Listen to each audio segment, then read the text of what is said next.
Assalamualaikum warahmatullahi wabarakatuh. Halo Sobat Setia Fakta Kehidupan. Tidak lupa kami sampaikan salam sehat, salam sejahtera, semoga tercurah segala bentuk kebaikan dan juga kita semua dalam lindungannya. Seperti biasa, kita akan berbagi kisah dari yang unik, menarik, sampai bikin nangis. Mari kita simak kisahnya.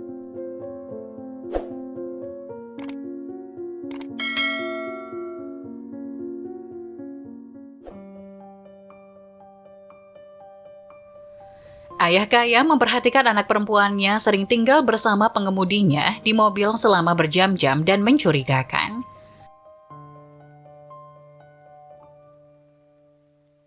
Ketakutan terbesar seorang ayah adalah anaknya akan jatuh ke tangan pemangsa. Ayah tunggal Ben Lessing membayangkan yang lebih buruk ketika dia menyadari putrinya pulang terlambat setiap hari. Ben Lessing baru berusia 27 tahun dan salah satu pengembang perangkat lunak paling cerdas dan paling menjanjikan di Silicon Valley. Dia bekerja untuk sebuah perusahaan besar dan menghasilkan banyak uang, tetapi dia menginginkan lebih. Ben punya mimpi, jadi suatu hari dia pulang dan memberitahu istrinya yang telah dia nikahi selama 4 tahun, Diane, bahwa dia berhenti dari pekerjaannya. Bagaimana kita akan hidup? Dia berteriak. Dan bagaimana dengan Susie? Ayah macam apa kamu? Diane kabur dengan salah satu investor kaya, meninggalkan Ben dan Susie yang berusia 2 tahun. Ben terjun ke dalam pengembangan startup-nya dan mendirikan playpen di sudut kantornya. Karyawan dan pelanggannya menjadi terbiasa melihat Susie kecil di sana. Mereka menerimanya dengan tenang ketika Ben menyela pertemuan penting untuk memberi Susie camilan atau untuk menenangkannya saat dia jatuh. Ben adalah ayah pertamanya dan pengusaha kedua. Ternyata dia brilian di keduanya. Perusahaannya lepas landas, dan ketika dia go public 4 tahun kemudian, dia menjadi multi-jutawan. Kaya seperti dia, gaya hidup Ben tidak banyak berubah. Dia tinggal di rumah yang indah dan nyaman, tetapi menolak untuk membeli rumah besar. Dia masih menghabiskan setiap detik waktu luangnya dengan Susie yang kini berada di sekolah. Ben membuat satu konsesi. Ketika Susie mulai sekolah, dia menyewa seorang supir untuk mengantarnya ke dan dari sekolah dan untuk mengawasinya. Pria itu David Oslo sangat direkomendasikan dan Susie menyukainya. Davidlah yang menjemput Susie dari sekolah dan mengantarnya ke balet, berenang, pelajaran seni, dan latihan sepak bola. Susie tampak sangat senang dengan pengaturan itu. Susie, kata Ben, suatu sore ketika putrinya berusia 10 tahun, bagaimana kalau ayah mengambil cuti sore dan menjemputmu dari sekolah sendiri hari ini? Susie melompat seperti ditusuk jarum.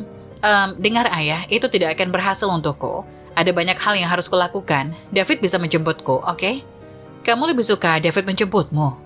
Susie mengangkat bahu dan memutar matanya. Seperti, katanya. Siapa yang mau ayah di gerbang sekolah? Ben tidak mengatakan apa-apa, tapi dia terluka. Juga, ada sesuatu yang seperti tidak beres. Cara putrinya menolak ketika dia menyarankan untuk menjemputnya. Hampir seperti dia menyembunyikan sesuatu. Sore itu, Ben tiba di rumah pada pukul 17 dan melihat Susie turun dari mobil David. 2 jam lebih lambat dari yang seharusnya. Dari mana kamu? Tanyanya pada Susie. Melakukan hal-hal, katanya acuh tak acuh. Hal apa Susie? Tanya Ben. Apakah ayah sekarang polisi? Putrinya menuntut dengan marah. Hal pribadi, oke? Susie masuk ke kamarnya dan membanting pintu hingga tertutup. Sebelumnya Susie tidak pernah bertingkah seperti ini. Ben berpikir untuk bicara dengan David tetapi dia ragu-ragu. David tahu bahwa Susie seharusnya sudah pulang jam 3, bukan jam 5. Dia tahu Susie tidak diizinkan pergi ke mall atau melakukan apapun selain kegiatan yang dijadwalkan. Jadi mengapa dia tidak melaporkannya pada Ben? Kecuali, mungkin David menjadi bagian dari hal Susie. Ben telah melihat terlalu banyak siaran berita sehingga tidak menyadari banyaknya bahaya yang menanti anak-anak akhir-akhir ini. Bisakah David menjadi bahaya seperti itu? Ben pergi ke kantornya dan mengakses kamera keamanan rumah dan memeriksa rekamannya. Setiap hari selama 2 bulan terakhir, Susie datang, lalu dia dan David duduk di dalam mobil selama berjam-jam. Melakukan apa? Kemudian di salah satu klip, Ben melihat puterinya memeluk sang supir. Dia ngeri dan marah, dia akan menghentikan ini. Sore berikutnya, Ben bersembunyi di garasi dan menunggu David menarik mobil ke jalan masuk. Dia melihat Susie naik ke kursi penumpang, lalu dia mendekati mobil.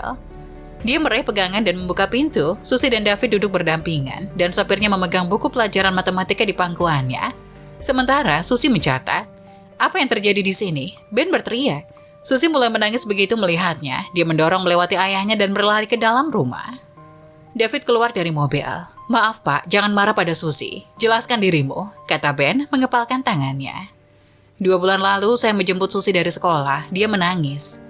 Dia tidak bisa berhenti, jadi saya bertanya kepadanya apa yang salah.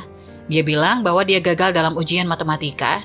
Dia bilang dia buruk dalam matematika dan bahwa Anda hebat dan Anda akan kecewa padanya. Dia sangat marah sehingga saya mengatakan kepadanya bahwa saya akan mengajarinya. Saya melakukan matematika tingkat lanjut di perguruan tinggi Pak, sebelum saya putus sekolah.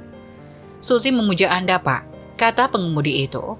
Dia ingin menyenangkan Anda lebih dari apapun, dia tak ingin Anda tahu bahwa dia gagal dalam matematika. Dulu, tanya Ben, apakah itu berubah? David tersenyum. Saat ini dia mendapatkan B dan kami sedang berusaha untuk mendapatkan A pertamanya. Ben berterima kasih kepada David. Karena kamu mengajari Susi, aku akan memberimu kenaikan gaji, dia berkata. Kemudian Ben naik ke atas dan mengetuk pintu Susi. Sayang, tidak apa-apa, David menjelaskan semuanya. Susi pun membuka pintu, wajahnya bengkak karena air mata. Aku sangat malu, bisiknya. Maafkan aku ayah. Tidak ada yang perlu disesali, kata Ben lembut. Ayah hanya berharap kamu memberitahu ayah. Aku ingin ayah bangga padaku, kata Susi. Aku tidak ingin ayah tahu bahwa aku gagal dalam matematika. Susi, ayah bangga padamu dan tidak ada yang bisa mengubah itu. Tolong Susi, jangan pernah menyembunyikan apapun lagi dari ayah. Percayalah, ayah mencintaimu dan ayah akan melakukan apapun untukmu, kata Ben. Susi memeluk ayahnya dan berjanji bahwa dia tidak akan memiliki rahasia lagi dari ayahnya, besar atau kecil, dan dia menepati janjinya itu. Apa yang bisa kita pelajari dari cerita ini? Orang tua yang baik selalu ada, selalu bangga dan selalu mendukung. Susi takut ayahnya tidak akan bangga padanya, jadi dia menyembunyikan masalahnya dengan matematika. Tetapi dia mendukungnya ketika dia tahu.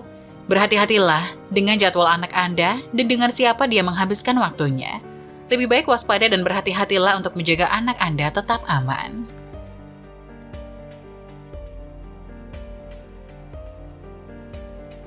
Nah, bagaimana menurut kalian? Jangan lupa tulis pendapat kalian di kolom komentar ya. Wassalamualaikum warahmatullahi wabarakatuh.